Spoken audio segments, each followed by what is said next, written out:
chicken croquetas. Medyo disappointing tong meat section nila na pag-iwanan na. Walang MF Food Review! Walang MF Food Review, nandito kami ngayon sa Gibaras. Cute yung place, ano? Parang ikaw. I know. Kailangan naka-face mask. Madami naman choices. Seafood pizza!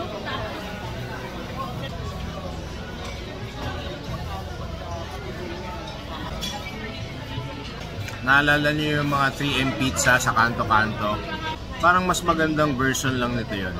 Malata yung dough, yung cheese ay mumurahin, at wala akong malasahan na seafood. Inubos ko yung pizza, wala akong malasahan na seafood. Chicken croquetas.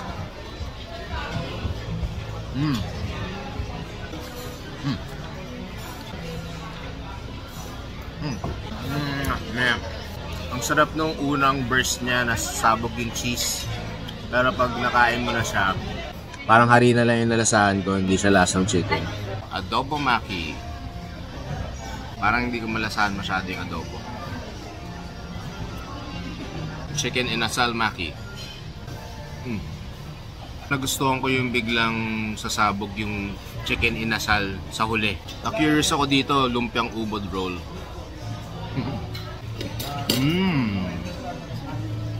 Wow. Unang bite mo sa kanya, sasabog yung flavors sa loob ng bibig mo. Very well balanced lahat ng flavors. Hindi talaga ako fan ng lumpiang ubod, pero kung ganito, fan ako. Yan. Kare-kare. Yup. Ganito dapat ang legit na kare-kare. Uy, may balbakwa sila.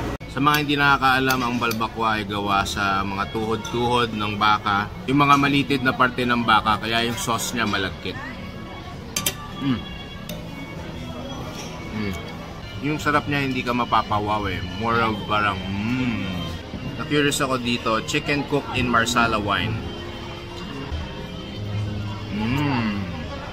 Wow. Ngayon lang ako nakatry ng chicken dish na ganito yung lasa. Ang hirap i-describe ng taste niya, basta juicy at masarap. Crispy chicken fillet.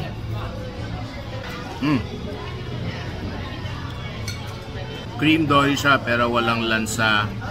Malasa tapos melts in your mouth yung meat. Garlic butter shrimp.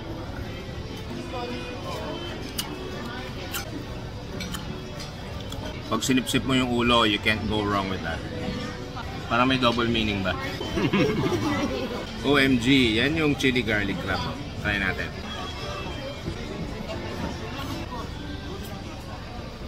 Sarap. Sobrang fresh nung crab. Usually hindi ako nag-enjoy sa crab kasi may parang mapanghisya na lasa. Pero ito, malinis na malinis. Homemade siomai. Wow. Best siomai na na-try ko kahit yung mga Chinese restaurants. Talo.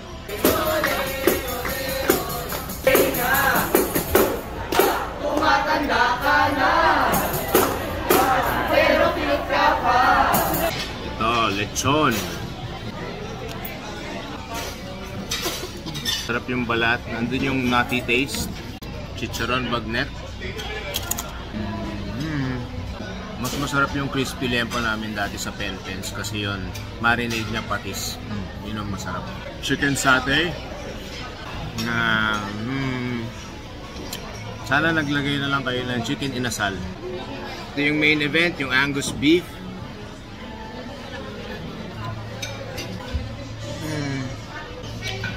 Hindi siya juicy, medyo dry siya. So-so yung gravy. Parang natatakot na ako i-try yung mga ibang roasts. Rib roast. Hindi ko na ni-review yung the rest ng mga roast kasi na-disappoint ako. Medyo disappointing tong meat section nila na pag-iwanan na. Sana lang more bathrooms para di nagkakapila. Kahit yung karamihan ng items mo ay pwede na. Basta yung mga specialty mo, pamatay. Yan, babalik-balikan ka. Yung mga items dito na wala sa ibang restaurants, yung kare-kare, yung chicken marsala, saka yung lumpiang ubod, at yung siomai. Yun, babalikan ko yun. Thank you, Sugar Mommy. Grabe. Pinri of charge ako. Paano yan? Walang eme pa naman yung review ko. Sensya na. Kung follower ko kayo at gusto nyo makitropa, comment nyo lang sa baba kung saan nyo ako ililibre ha. Seryoso yan. Masasagot nyo ha. Kasama ko kayo sa vlog. Pag napili ko kayo, ipipm ko kayo ha. Love you, bye-bye. Walang eme food review!